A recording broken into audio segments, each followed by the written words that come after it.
Hello, fifth standard. Today we are going to learn from EVS 1, lesson number 6. Rules are for everyone. You know that how rules are important in our life, correct? So we are going to see that what are the rules are mentioned in this lesson. From the first paragraph, first of all, know that some questions are given to you. See that. Can you tell? Number 1. Can you tell some traffic rules?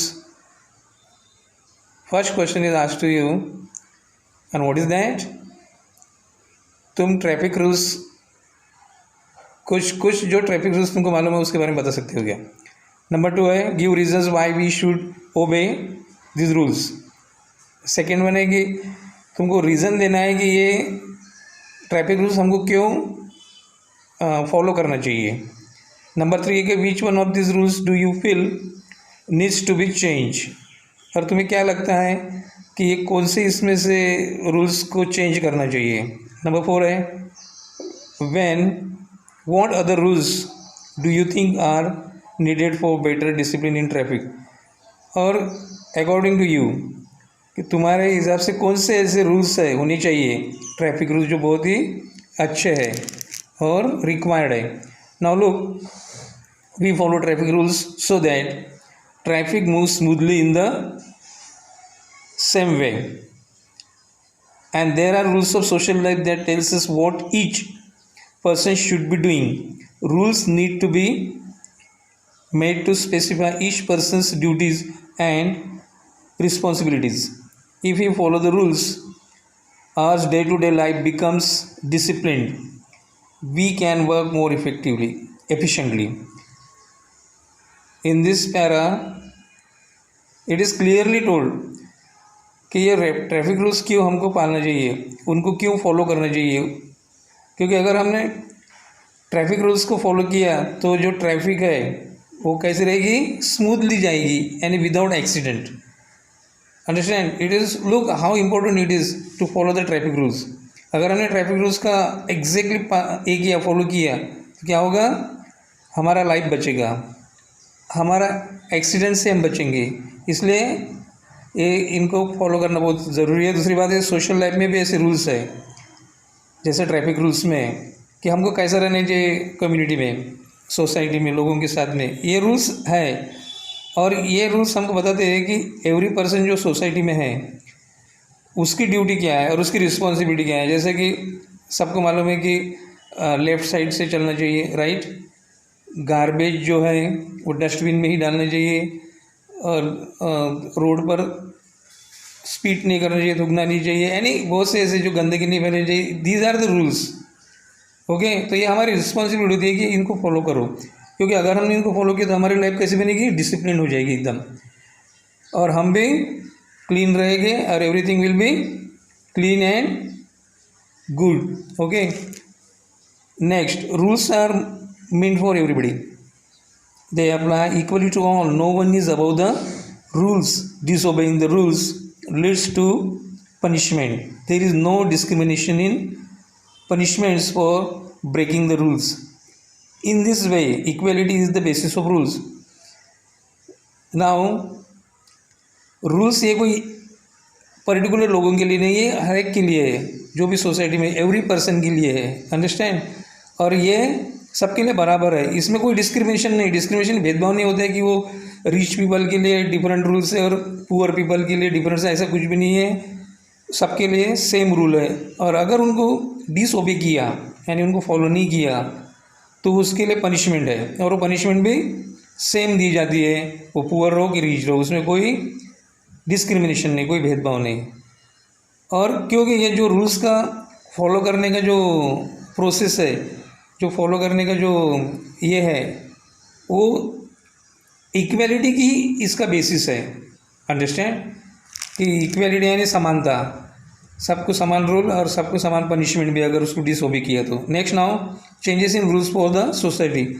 अब जो society के लिए rules बने ना उसमें change भी होता है, कोई रूल्स सेम नहीं रहते. तो देखो, व्हेन दे आर चेंज, और society works according to certain rules. We make the rules ourselves. We follow these rules because they are meant for the common good proper changes are also introduced in the rules made for a society. There is difference between the rules of society and the laws of nature. Now in our society, how it works according to the rules, because society के लिए जो rules बने हैं उसके accordingly ही वो society चलती है। और ये रूल्स कौन बनाता है? हम ही बनाते हैं हमारे लिए, राइट। हम हमारे लिए रूल बनाते हैं, उसको फॉलो करते हैं। और ये सिर्फ इसलिए होता है कि हम उसका पालन करें और उसका रिज़ल्ट अच्छा दे, जिससे सब गुड ही होगा, यानी अच्छा ही होगा। लेकिन इसमें टाइम पर चेंजेस भी होते रहते हैं, क्योंकि देखो टाइम्स एक जैसे नहीं रहता। और दूसरी बात, जो सिचुएशन है वो भी सेम नहीं रहती है, इसलिए वो रूल्स को चेंज करना बहुत ज़रूरी होता है। तो इसी तरह से हमको अब देखना है कि ये जो डिफरेंस है सोसाइटी के रूल्स में और नेचर्स के रूल में, वो कौन सा है। तो natural occurrences follow laws of nature. We cannot change the laws of nature. The rising and setting of the sun and the change in the seasons never stop. The law of gravity does not change. The rising and falling of the tides, the phases of the moon, all of these things occur according to the laws of nature. And nature's laws are constant and fixed. They do not ever become outdated. However, human laws need to be changed with changing conditions. The laws followed in India under the rule of the British were different. When India gained independence, the situation changed and the laws of civic life changed accordingly. For example, after independence, the voting age was 21 years. After 1988, the voting age was lowered to 18 years. Now we are going to see that what is the difference between the nature's rule and the society's rule. इसमें difference सबसे बड़ा ये है कि जो natures के rule है वो कभी बदलते नहीं, वो फिक्स होते हैं। जैसा कि अभी rising the sun and setting the sun, ये कभी बदलता है? कभी नहीं। वो अपने टाइम पर ही सेट होता है और एक ही डायरेक्शन में सेट होता है और एक ही डायरेक्शन में राइज होता है। उसी तरह से जो टाइड आती है सी में, राइट, वो भी हाई टाइड और लो टाइड वो अपने अपने टाइम पर ही आती है, उसमें कोई चेंज नहीं। मून के फेजेस, यानी वो छोटा छोटा होता जाता है और डिसअपीयर हो जाता है, बाद में एकदम बड़ा होता है, बड़ा होते जाता है, ऐसा इसमें भी कोई चेंज नहीं होता है। तो ये इसको बोलते हैं कि नेचर्स के लॉ ये फिक्स होते हैं और ये चलते ही रहते हैं, इनमें कोई चेंज नहीं होता है। लेकिन जो सोसाइटी के रूल्स है, जो ह्यूमन बीइंग के लिए बनाए गए हैं, लोगों के लिए, उसमें कंडीशंस के हिसाब से उसमें चेंज होता है। जैसा कि अभी एक एग्जांपल दिया कि ब्रिटिश जब थे यहाँ पर इंडिया में, तब यहाँ का वोटिंग एज था, वोटिंग करने का 21 ईयर्स था ब्रिटिश के इसमें रूल में। लेकिन जैसा ही इंडिया को इंडिपेंडेंस मिला, वो 1988 के आफ्टर वो 18 ईयर्स का हो गए, right. So try this, ask your parents and grand parents what rules were followed during their time at school. Make 3 columns, one each for yourself, your parents and grandparents. Enter the school rules, related information in each column and compare it. Discuss which rules have changed and which have not. This one is the activity given to you. And what is the activity? ये तुम लोगों को activity दी है, ये करना है तुम लोगों को। देखो, तुम्हारे पेरेंट्स से पूछने का है और ग्रैंड पेरेंट्स से भी पूछने का है कि जब वो स्कूल में थे उनके टाइम पर, तो वो कौन से रूल्स थे उनके स्कूल में जो वो फॉलो करते थे। इसके लिए तुमको क्या करना है, 3 कॉलम्स बनाने का है, एक तुम्हारे लिए, एक तुम्हारे पेरेंट्स के लिए और तीसरा है ग्रैंड पेरेंट्स के लिए बनाने का, और उनको उनके रूल्स लिखने का है। फिर तो तुमको उसमें क्या दिखेगा, डिफरेंस दिखेगा वो रूल्स में, कि तुम्हारे ग्रैंड पेरेंट्स के टाइम पे कौन से रूल्स थे स्कूल में, फिर तुम्हारे पेरेंट्स के टाइम पे कौन से रूल्स थे और अभी तुम्हारे टाइम पर कौन से रूल्स थे, ऐसा तुमको डिफरेंस उसमें दिखेगा। Now see here, always remember, ये एक पॉइंट दिया है, वेरी इंपॉर्टेंट पॉइंट, कि बॉयज़ एंड गर्ल्स और men and women are equal, they must get the same opportunity for development. Boys और गर्ल्स उसी तरह से मेन एंड वुमेन ये सब इक्वल है, इनमें कोई भेदभाव नहीं है, कोई अलगता नहीं है, इसलिए उनको सेम अपॉर्चुनिटी मिलना चाहिए, ये उनका राइट है। अब देखो इसमें जो now you see here the picture shows the discrimination, how the discrimination is done in India. Teacher क्या बोल रहे हैं अभी, teacher is teaching in the school and what is he saying, people of every age need nourishing food. Teacher कहते हैं science के teacher की लोग जो कोई भी एज के और कोई भी लोग हो, whether it is a girl boy और एनीबडी एल्स, ओके, तो उनको नरिशिंग फूड मिलना चाहिए। नरिशिंग फूड का मीनिंग होता है जिससे हमारा पोषण होता है, जब जिससे हमारी ग्रोथ होती है। तो एक लड़के ने उनको एक क्वेश्चन किया है, देखो, don't girls need as nourishing a diet as is given to boys at home, they feel only my brother needs good food. उसका क्वेश्चन है कि देखो उसके यहाँ पे डिस्क्रिमिनेशन होता है बॉयज़ और गर्ल्स में। वो कहती है कि क्या गर्ल्स को नरिशिंग फूड नहीं मिल सकता, उसको उसके नरिशिंग फूड की ज़रूरत नहीं रहती जैसे कि बॉयज़ को रहती है, क्योंकि उसने बोला कि हमारे घर में तो ऐसा नहीं होता है, हमारे घर के लोग सोचते हैं कि बॉयज़ को ज़्यादा इसकी ज़रूरत होती है गर्ल्स से, इसलिए उसको ही ज़्यादा अच्छा फूड खाना चाहिए। तो इसमें दिया है कैन यू टेल, अब ये तुमको बताना है कि how will you answer the girls question. इसमें दिया है कि अभी ये गर्ल्स के क्वेश्चन का तुम आंसर क्या देंगे। Obviously the answer is equality, both of them should get good food, nourishing food, whether it is boys or girl, no discrimination should be there, right? Number 2, in what other ways do you feel there is discrimination between boys and girls? तुमको क्या लगता है कि वो कौन से बाकी के है थिंग्स है और बाकी के कौन सा फील्ड है जिसमें बॉयज़ और गर्ल्स के इसमें डिस्क्रिमिनेशन होता है, ये तुम लोगों को बताने का है। Now look, it is incorrect to discriminate between boys and girls. It is unjust to deprive girls of good food or to prevent them from going to school. Such injustice can also be seen with respect to other sections of society. It is given here, look how it is incorrect to discriminate between the boys and girls. देखो discrimination जो है boys and girls के बीच में बिल्कुल गलत है और ये सही नहीं है कि गर्ल्स को अच्छे फूड से डिप्राइव किया जाए। डिप्राइव का मीनिंग उनको दूर रखा जाए, उनको अच्छा फूड नहीं दिया जाए, ये ऐसा बिल्कुल नहीं है। जैसा कि बॉयज़ को गुड फूड लगता है वैसा ही गर्ल्स को भी लगता है, वो एज में उनको देना ही चाहिए, अंडरस्टैंड। दूसरी बात है कि उनको गर्ल्स को भी स्कूल भेजना चाहिए, सिर्फ बॉयज़ को नहीं, ये भी उनका अधिकार है, राइट। लेकिन हम बहुत से प्लेसेस पे देखते हैं इन इंडिया में अभी भी ये प्रैक्टिस चालू है, रूरल एरिया में और कुछ शहरों में भी, कि गर्ल्स को स्कूल में नहीं भेजा जाता है। That is wrong. Now in the pictures below what injustice do you observe. अभी ये जो नीचे पिक्चर है इसमें कौन सा इनजस्टिस दिया गया है, देखो अभी you have to see that carefully.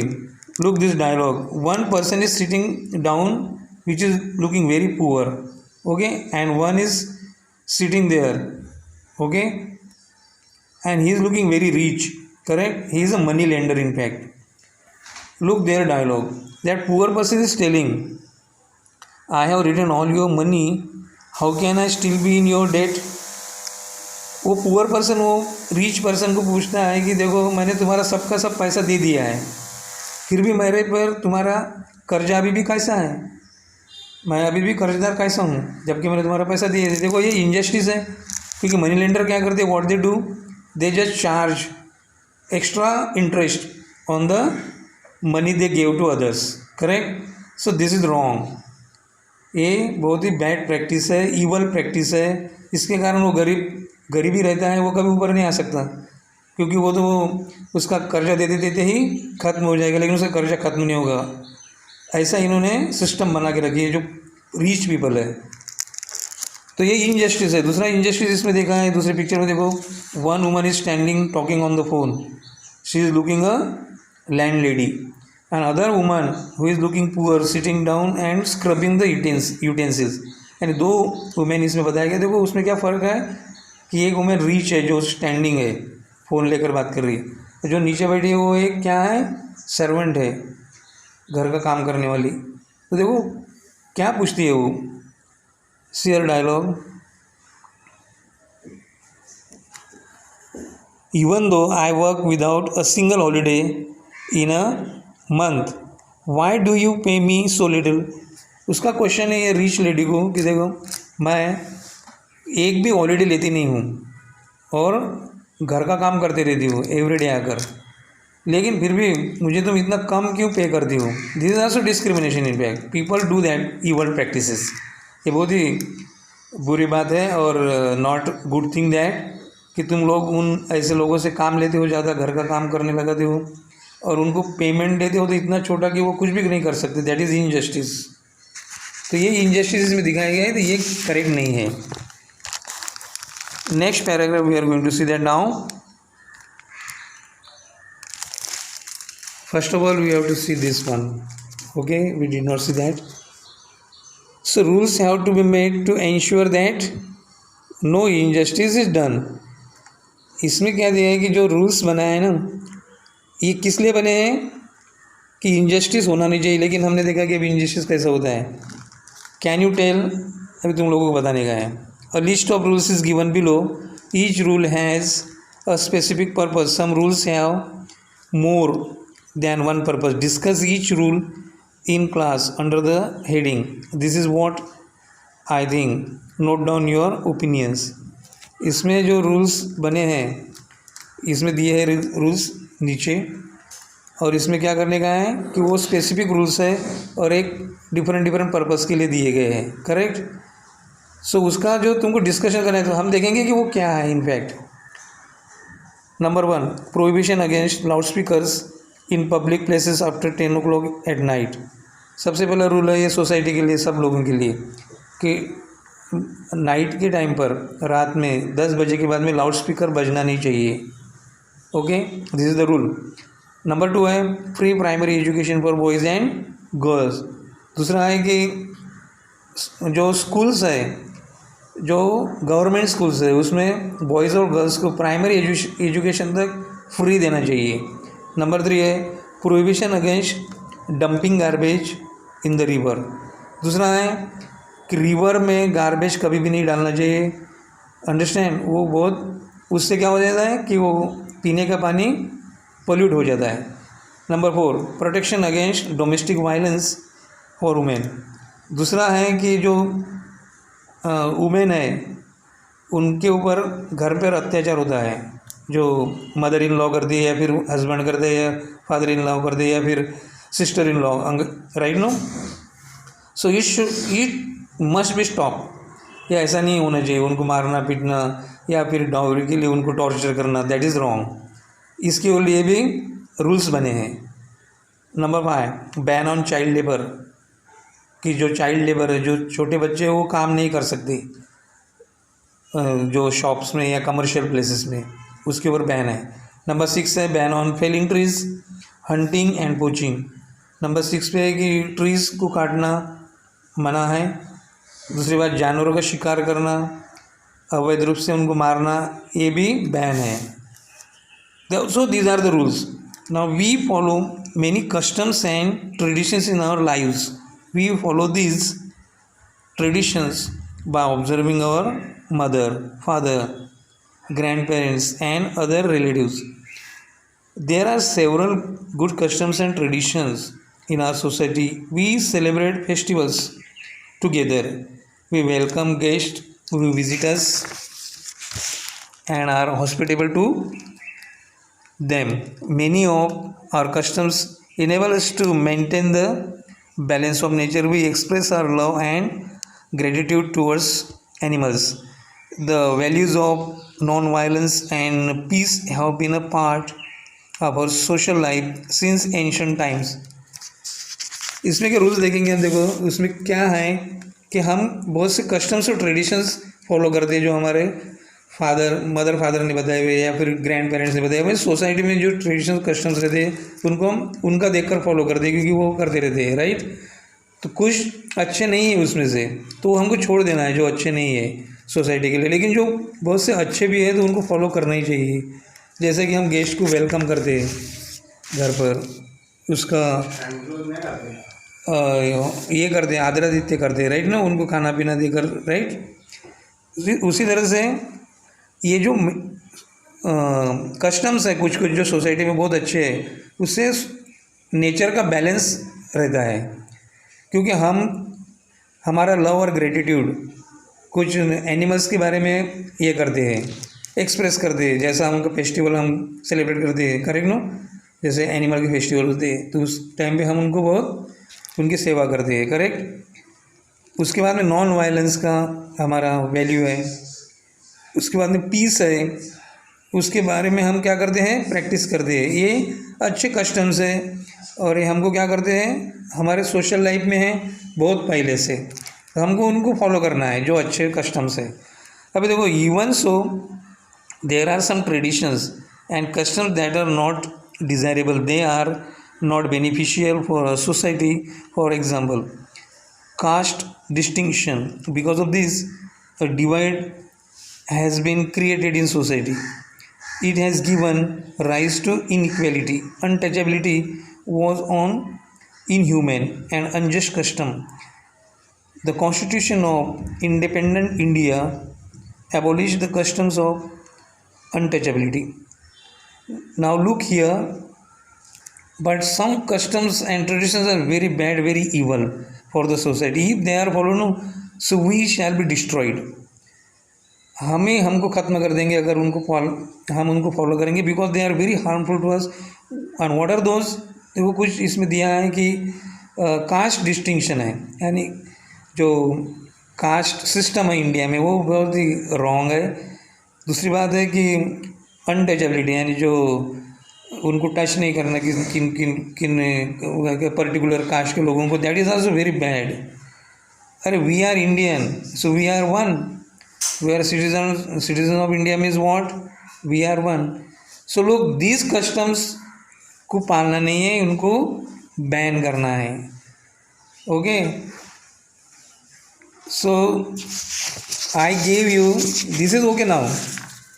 So these are the homework. Now look the first questions on the first page. These are the, and this is, you know, as I told you that column to be made, and send it on my mobile number. That's it.